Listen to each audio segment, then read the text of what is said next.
astuces pour un automne en pleine forme. Bonjour, nous nous retrouvons aujourd'hui sur ma chaîne d'information pour des conseils et des trucs et astuces qui vont vous permettre de passer un automne en pleine forme. Alors, étant donné que je suis nutrithérapeute, je vais d'abord vous parler d'alimentation.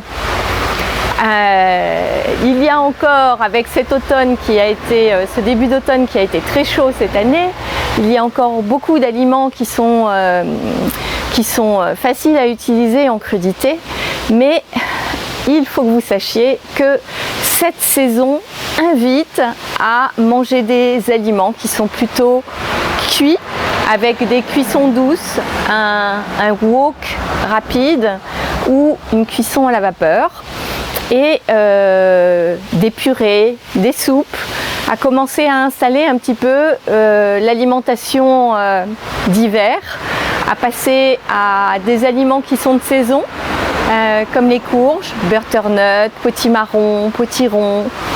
Même si vous avez encore des courgettes, vous pouvez bien sûr les mélanger. Mais c'est une saison de transition qui demande un petit peu de chaleur dans l'assiette aussi, pour avoir un bon équilibre alimentaire, une bonne digestion, et que l'intérieur de votre tube digestif soit content avec ce qui arrive à digérer. Donc par rapport à ça, vous pouvez encore manger quelques crudités, en l'occurrence pour les salades qui arrivent, des salades pain de sucre qu'on peut faire soit en salade crue, soit en salade cuite. On commence à trouver des chicorées, des salades un petit peu d'hiver qui commencent à arriver. C'est un petit peu tôt pour les endives. Il faut vous dire que les endives ont besoin d'un coup de gelée pour pouvoir être des endives de l'année.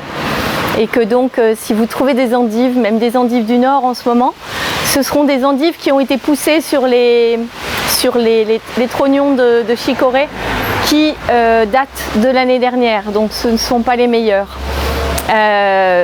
Vous aurez des vitamines dedans, mais au niveau gustatif, c'est quand même pas la meilleure source. Ensuite, après l'alimentation, quand vous aurez déjà pris un petit peu vos quartiers d'automne dans l'assiette, pensez à la supplémentation. La supplémentation en vitamine C, vitamine D, zinc, magnésium, qui sont des supplémentations d'automne qui vont vous permettre de booster, stimuler surtout, pas forcément booster, mais soutenir votre immunité, vous permettre d'être bien présent sur le front des rhumes avec les changements de température. Et donc très très important de se supplémenter en magnésium quand on a l'impression que notre énergie est un petit peu moins forte, parce que on en dépense quand même beaucoup pour réguler notre température quand les températures changent. Et puis la vitamine C, qui est une panacée immunitaire, qui va vous permettre de lutter contre les virus qui traînent entre gens qui rient, gens qui pleurent avec le soleil et les averses, comme aujourd'hui par exemple. C'est facile d'attraper un rhume parce qu'on est sorti, on a pris l'eau, alors que le ciel était bleu, et puis tout d'un coup la pluie s'est mise à tomber.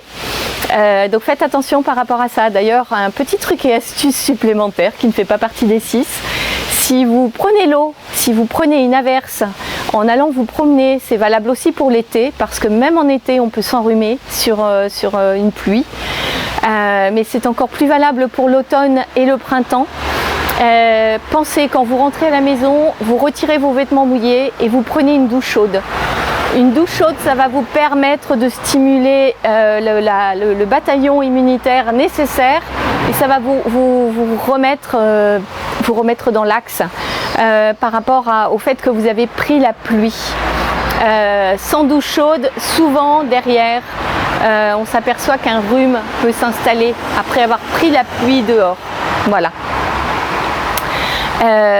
Pour le truc et astuce suivant, nous allons parler de quelque chose qui peut vous paraître tout à fait naturel, logique, pragmatique, mais parfois c'est un petit peu compliqué. On n'a pas envie de ranger ses affaires d'été, on se dit il fait beau, je vais encore y aller avec ma petite robe. Le fait est que à cette saison, encore plus qu'aux autres saisons, étant donné que nous n'avons pas les mêmes températures le matin et en milieu de journée quand il fait soleil, pensez à vous couvrir comme il faut, à pouvoir retirer des épaisseurs si vous le souhaitez dans l'après-midi parce que la température monte, mais surtout le matin d'être bien couvert, de ne pas attraper froid. Hein. C'est très très important, et d'avoir un blouson, un impair pour essayer d'éviter de prendre la pluie et d'être mouillé en arrivant au travail le matin par exemple, hein, ou après la pause déjeuner. Couvrez-vous comme il faut. Ça voilà, c'est vraiment très important.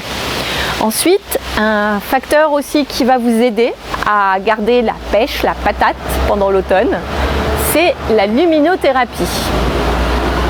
Alors, la luminothérapie, bien évidemment, s'il fait soleil et que vous avez la possibilité d'aller faire une promenade, allez prendre la luminothérapie directe du soleil dès que c'est possible, dès qu'il y a de la lumière, surtout qu'en ce moment les jours raccourcissent, qu'à peu près vers 18 h on est déjà dans la maison. Et que le matin quand on démarre, parfois il ne fait pas encore tout à fait jour.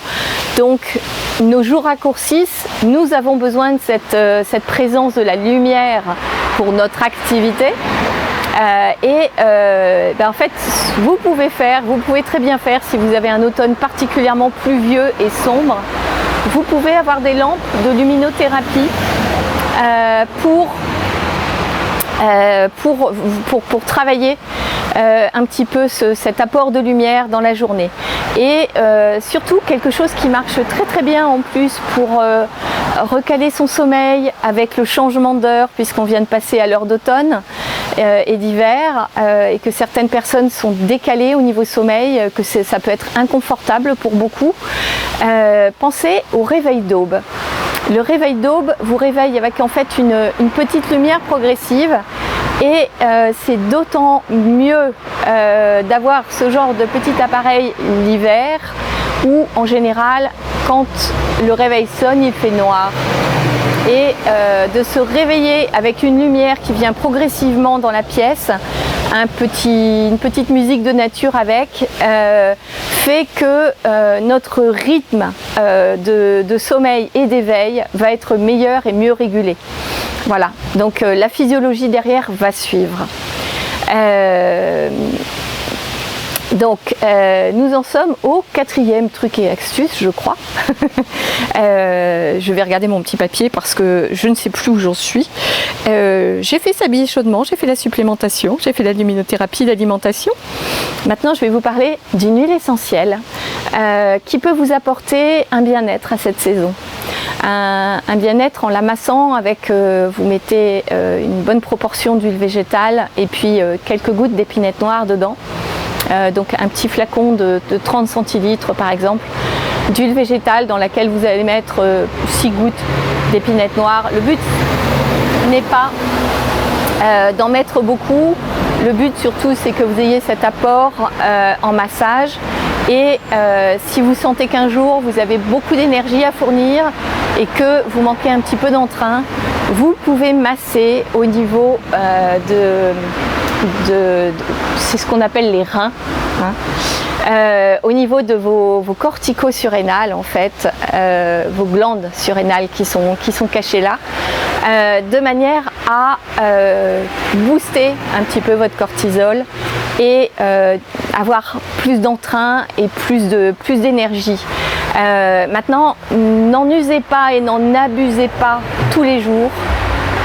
Parce que ça fatiguerait aussi beaucoup vos surrénales de booster cette production de cortisol, et donc réservez ça pour les jours où vous avez vraiment besoin d'avoir un regain d'énergie.